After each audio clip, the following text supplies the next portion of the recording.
Broadcasting from Dar es Salaam, this is TBC News, our top stories. Government launches third financial inclusion framework. Financial inclusion is among the top priorities of our reform agenda. Tanzania and Algeria mark new chapter in diplomacy. The establishment of this embassy signifies the commitment of Tanzania and Algeria to strengthen and deepen our bilateral ties.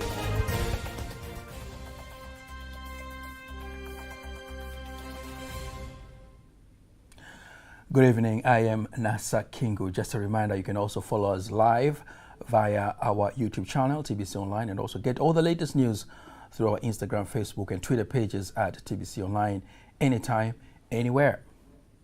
And we start in Zanzibar, where the president of Zanzibar, Dr. Hussein Ali Mwinyi, calls on women engineers to contribute effectively to the development of the country, especially in ensuring the country is upgraded to upper middle income country by 2025. Dr. Mwinyi made the call during the opening of the 8th Conference of Women Engineers in the West Zanzibar region, insisting his government recognizes and appreciates the contribution of female engineers in the country. Faithan Gaga has more details. Dr. Mwinyi says both governments are striving hard to involve women in various development activities by providing them with conducive environment to work and even employ themselves. He insists the profession is key to the prosperity of the country, urging the women engineers to unite and form an establishment to make it easier to entice government contracts. Serikali inatambua mchango wa taaluma ya uhandisi. Due to the value of women engineers in our community, we need to have large number of them for the betterment of our society. President Dr. Mwinyi elaborates that due to the small number of engineers in the country, the government will continue to put in place effective plans to increase the number of female engineers. Serikali inatambua mchango wa taaluma ya uhandisi. The government is still appreciating the contribution of the engineering profession and engineers in aspect of national economic development through the growth of different services, including construction of industries, improvement of infrastructure, proper use of resources, transport and communication. Speaking at the conference, on behalf of the Minister of Works and Transport, Professor Makame Mbarawa, the Permanent Secretary of the Ministry, Ambassador Engineer Aisha Amour, says the government acknowledges the contribution of the engineers to the nation-building process and the establishment of various industries.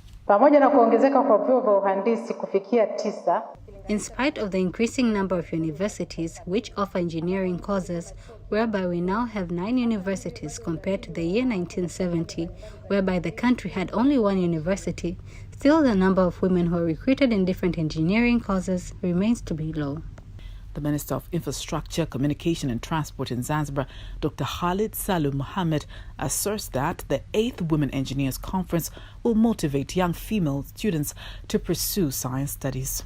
The launch of the 8th Congress of Women Engineers in Tanzania 2023 has the theme, The Power of Involving Women in Engineering. The Vice President, Dr. Philip Mpango, says the government is committed to eliminate barriers and gaps that persist in the financial sector to drive effective implementation of all the SIT Financial Inclusion Initiative. Dr. Mpango made the disclosure earlier today during the launch of the 3rd National Financial Inclusion Framework for the year 2023-2028. Gloria Michael has more details. The 3rd Financial Inclusion Frameworks build on the 2nd framework that ended in December 2022 by enhancing public and private sector collaboration to advance financial inclusion in the country. The Vice President urged stakeholders and National Council of Financial Inclusion to collaborate with Ministry of Internal Affairs to fasten the national identification process in order to enable youth to access official financial services. In Tanzania, financial inclusion is among the top priorities of our reform agenda and constitutes a key objective of the National Development Vision 2025, as well as the National 5-Year Development Plan. I'm happy to note that implementation of the 2nd Financial Inclusion Framework recorded very good results, as we have heard, with greater evolution of access to finance by Tanzanians. Minister of Finance, Mwigulu Nchemba, said the third National Inclusion Framework sets to enhance public-private partnership in tackling financial services challenge. The sector continues to contribute immensely as a key employer to both skilled and unskilled population, hence complementing the government's effort in reducing unemployment and poverty. Many thanks to Her Excellency Dr. Samia Suluhu Hassan, the President of the United Republic of Tanzania, and His Excellency Dr. Hussein Ali Mwinyi, the President of Zanzibar, for their concerted efforts in building a strong and resilient financial sector in Tanzania. Queen Maxima of Netherlands, who is a United Nations Secretary General Special Advocate for Inclusive Finance for Development, on her special message, applauded achievement of the second framework for financial inclusion in Tanzania. Today, I am thrilled by Tanzania's powerful vision to harness technology and data for inclusive and affordable digital financial services. The renewed focus on improving access and usage is critical. I am also delighted to see the commitment to enhancing the quality of financial services, making sure they're beneficial and help build resilience for everyone in Tanzania. This sets a new standard and matches Tanzania's reputation as a global leader in financial inclusion. Ensuring an inclusive and secure digital infrastructure is paramount, particularly in overcoming the challenges faced by the most vulnerable groups, including the youth, women, and small businesses. The governor of the Bank of Tanzania, Emmanuel Tutuba, says the implementation of the third framework will accelerate financial services centers in the rural areas and bring financial solutions catered according to the needs. The reforms also aimed at expanding financial services in the country through specific policies and laws that have paved the way for the regulatory scope and the supervision of the microfinance sector.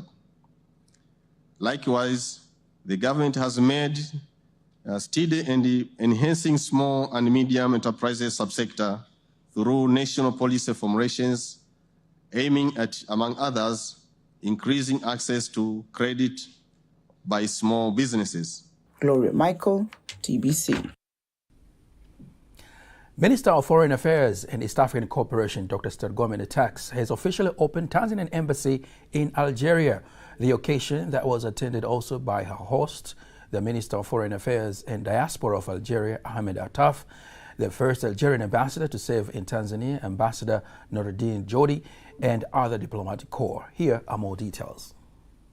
Algeria, with its strategic location and economy, offers diverse opportunities for Tanzanian businesses. Minister Tax says Tanzania and Algeria have worked hard to strengthen diplomatic relations with the aim of promoting cooperation in priority sectors such as agriculture, mining, tourism, oil, gas, medical equipment, industry, energy, together with blue economy. The establishment of this embassy signifies the commitment of Tanzania and Algeria to strengthen and deepen our bilateral ties. And the establishment of this embassy will undoubtedly foster economic cooperation between our nations. Excellencies, distinguished guests, during our fifth session of the Joint Permanent Commission that I co-chaired with Honorable Ahmed Attaf yesterday, we agreed on priority areas and for mutual benefit. To this effect, we signed 8 memorandum of understanding related to oil and gas, energy, education, archives, diplomatic relations, and together with these MOUs, we also agreed to prioritize oil and gas and energy, agriculture, pharmaceutical, and peace and security. On the other hand, the Minister of Foreign Affairs and Diaspora of Algeria, Ahmed Attaf, says the visit of the Tanzanian Foreign Minister has been of great success as they have had the opportunity to discuss issues of cooperation and investments in sectors critical for the development of the two countries. Embassies are meant to be necessary bridges between peoples, nations, and countries. They are an indispensable tool to promote strengthen, deepen relations between countries. The opening of the embassy has been held on the sidelines of the 5th meeting of the Joint Permanent Commission, JPC, between Tanzania and Algeria, which has ended successfully with signings of 8 cooperation agreements in the areas of energy, oil and gas, education and technology, diplomatic training, defense and security, diplomatic cooperation, agriculture and health. From Algeria now, we come back to Tanzania, where the government of Tanzania has implemented 87 strategic water projects by constructing 784 water kiosks on the outskirts of towns and villages. The project assures water supply in areas like Chalinze, Ngere to Tanga region. Speaking to TBC News, the acting chief executive officer of Dar es Salaam Water and Sewerage Authority, DAWASA, Kiula Kingu, says DAWASA continues to ensure people get reliable and clean water supply to support social and economic progress. The government of Tanzania in phase 6 from Dr. Samia Suluhu Hassan has well managed to implement this project, very strategic project. Actually, it's a project that is supporting villages and town. You know, that project also, it goes to Chalinze. Chalinze is a small town, but also it goes up to Ngere and goes up to Tanga village. It's one of the biggest projects, a very strategic one. That project also, it involved constructions of water kiosks at the water points, whereby almost now a total of 784 water kiosks. You know that in the rural areas, people they are not able to connect to water direct from the main to their houses, so they are taking water from the kiosks. But also that project involved the constructions of almost 19 resin tanks. Having that 19 reservoir tanks, actually, it maintains and it sustains the water supply in the people who are living in that area. Implementation of that project also, it has increased the water service coverage in that area from 83%. Now we are talking about almost 87%. So that's a very good achievement that has been made by the government. And the project also, it's worth almost $41 million US, and it was constructed with the government of Tanzania with collaborations the government of India. Interesting story there from DAWASA. The legal African migrants and refugees in the United States challenge African countries to set conducive environment for refugees in their respective countries to enable them to contribute to the development of the countries. The call has been made in the state of Montana during international reporting tour of 14 journalists from Africa. Rehema Sababili, who is part of that tour, has prepared the following report. At the Office of Soft Landing to Missoula program here in Montana, where the United We Eat project was first put into action. Mary Paul, the founder of the Soft Landing Missoula program, says the purpose of the United We Eat project is to enable refugee and immigrant population to integrate with the locals and provide them the opportunity to participate in economic activities. It's just such an incredible experience for us to be able to share that type of cultural experience with folks, and folks love to be able to share. So we thought, well, could we use this as a way to both help our community know more about refugees and immigrants and help celebrate culture, and give economic opportunities. Was started in 2019, and it was sort of born of the idea that we know that food is a way to create cultural connection, and we know that food is hugely important to people from all over the world, and so we wanted to figure out a way to empower people with those culinary and food traditions. Paul Mwinga, a resettled refugee from the Democratic Republic of the Congo, describes how the program benefits them, while Rosanne Shibib, a refugee from Syria, says her aim is to become a lawyer. She believes through the program she can acquire money to go back to school. Especially Tanzania, I can say that firstly, thank you for welcoming, for opening the door for refugees from my home country, Democratic Republic of Congo.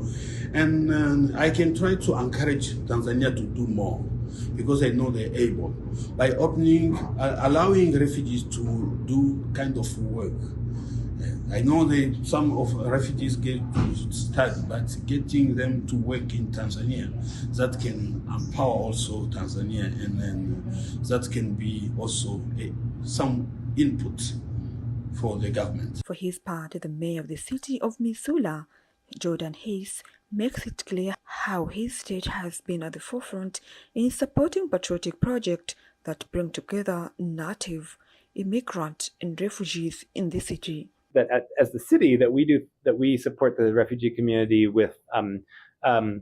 One example is we provide interpretation services. So if there's language barriers and someone has an interaction with the police or fire department or a government official, we want to make sure that they have access to proper interpretation services. So some of it is more about that access to government services and ensuring that we are providing good communication and good access. The patriotic project of the United We Eat is run under the program Soft Landing to Missoula, aiming to bring them together, immigrants, refugee and natives of the state, to get to know each other and participate in economic activities. Among the resettled refugees and immigrants participating in the project are from DRC Congo, Syria, Egypt, Afghanistan and Iraq. Reporting from Missoula, here in Montana, Rehema Sababili, TBC News. Thank you very much, Rehema Sababili from the state of Montana in the United States. The National Director of the World Vision Tanzania, James Nditi, says his organization, in collaboration with the Global Affairs Canada, will continue to support the government in providing skills to the young Tanzanians in schools and those who have failed to continue with their studies. He met the assurance during the launch of the community-structured research on adolescents and youth in the country. Lulu Mohammed was part of the launch and has prepared the following report. It is the launch of the community-structured research that is based on focus group discussions conducted by World Vision in partnership with Global Affairs Canada. Speaking with TBC News, the National Director of World Vision Tanzania, James Nditi, says when youth receive the knowledge of self-awareness, it is easier for them to grab various opportunities.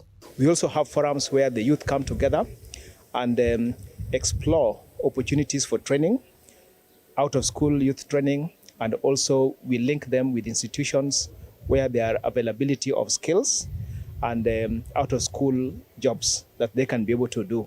We also support them with technology.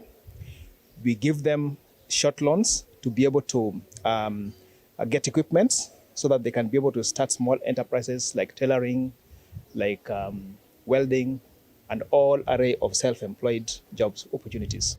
Stephen Kijazi, a representative from Global Affairs Canada, elaborates on how the organization provides support to the adolescents and youth in the country. And the main objective is to empower youth in terms of economic aspects, health aspects, and to ensure that youth has comes up with economic opportunities through skills development. So World Vision empowers youth through various skills, various knowledge, and the access to resources to ensure that youth have access to economic empowerment opportunities. On her side, the representative of Regional Administrative Secretary of Dar es Salaam, Husna Nondo, urges parents and guardians to be vigilant on the whereabouts of their children to avoid sexual violence practices. The research was conducted over 2 months with 144 people from different groups, including youth and women. Reporting from Dar es Salaam, Lulu Mohammed, TBC News. The Executive Secretary of the African Peer Review Mechanism, APRM, Lamau Mpolo, says the international credit rating agencies have been using methods that are sometimes irrelevant to the African countries. The assessments affect African countries by failing to secure funds for implementing various development projects. The Executive Secretary was attending a meeting involving economic stakeholders from various institutions, disclosing that the institution has established a special unit to service African countries with a credit rating. Mimi nafikiri ni sisi It is important for us to have large discussions like this that aim not only to improve but also to use our local institutions to get advice so that the results produced by these agencies do not have consequences for African countries. On the other hand, Mpolo emphasizes on the use of local institutions for the credit rating assessment process, while the economist from the Ministry of Finance, Abid Mzee, underscores the issue of market growth in the country and in the African continent at large. Developing our domestic market within the relevant country as well as the domestic market of the African continent is important to ensure that the rating outcomes that will be done by the rating agents of Tanzania get users. Investors found within Tanzania trust the agency so that the government can get financing at a reasonable cost and be able to implement strategic projects. The Director of Taxpayer Education and Communications of Tanzania Revenue Authority, Richard Kayombo, says the authority has already reduced taxes on some projects following the passing of the 2023-2024 national budget. He was speaking with journalists in Dar es Salaam, outlining mineral products and African print fabric, also known as vitenge, to be some of those products. One of the areas that was most affected was to do with the importation of fabrics, and especially the most commonly known vitenge, for which most importers were concerned that the rates of taxes were high. And this area in particular, there was a reduction from 50% of the import duty to 35%.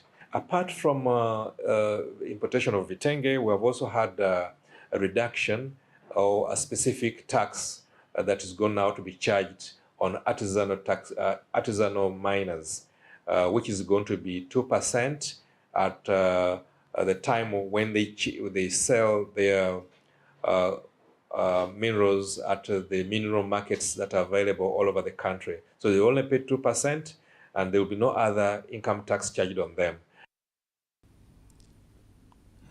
Those who will auction the minerals in the markets recognized by the government will be exempted from the value-added tax, VAT. Now, before we wind up our local news tonight, let us now take a look at today's exchange rates according to the Bank of Tanzania, BOT.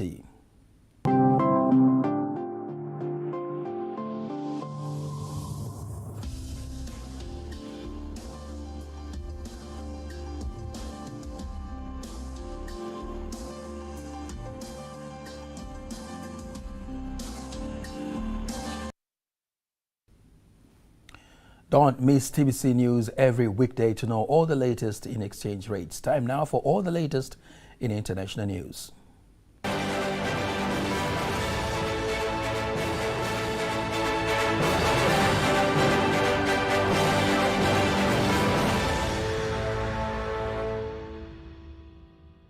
And here is international news as compiled by Dorothy Murray and read by Teddy Mparanyanga.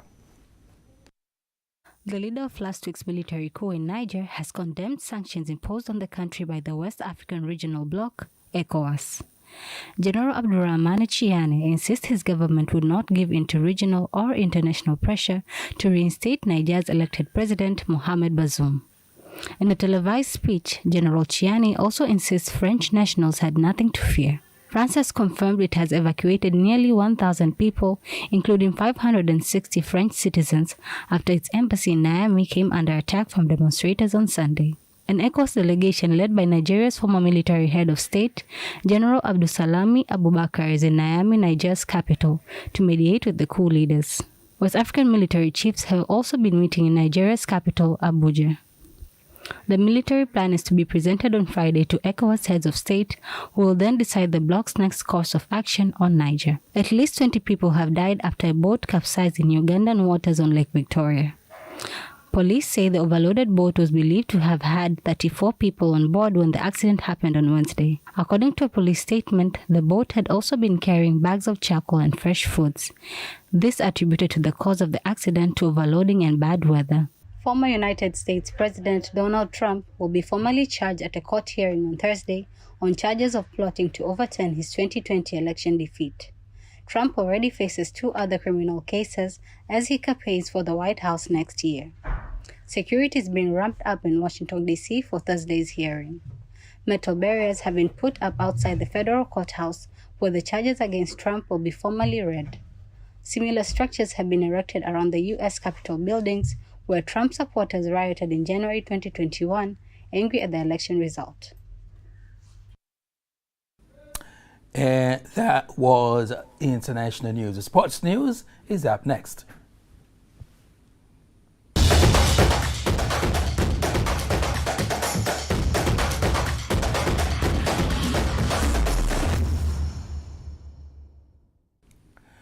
And in sports news, the under-18 Tanzania women national team coach Bakari Shime says that he's confident that he will lift the Sekafa Championship trophy as they face Uganda in a decisive match to be held at Chamazi Stadium in Dar es Salaam on Friday. Coach Shime adds that they will play attacking football against the arch-rival Uganda so as to defeat them and win the match. We have already made a good preparation inside of the pitch. We are going to finish up in class and prepare our players psychologically for the match. We believe this is a final match to us. Win is what we want. Draw or lose, the game will not help us at all. We are playing at home ground. We are going to attack them and create chances to score goals and defeat Uganda. Namna gani ambazo tutaweza kuwafungua kulingana na nidhamu ambayo wako nayo na tupate matokeo mazuri.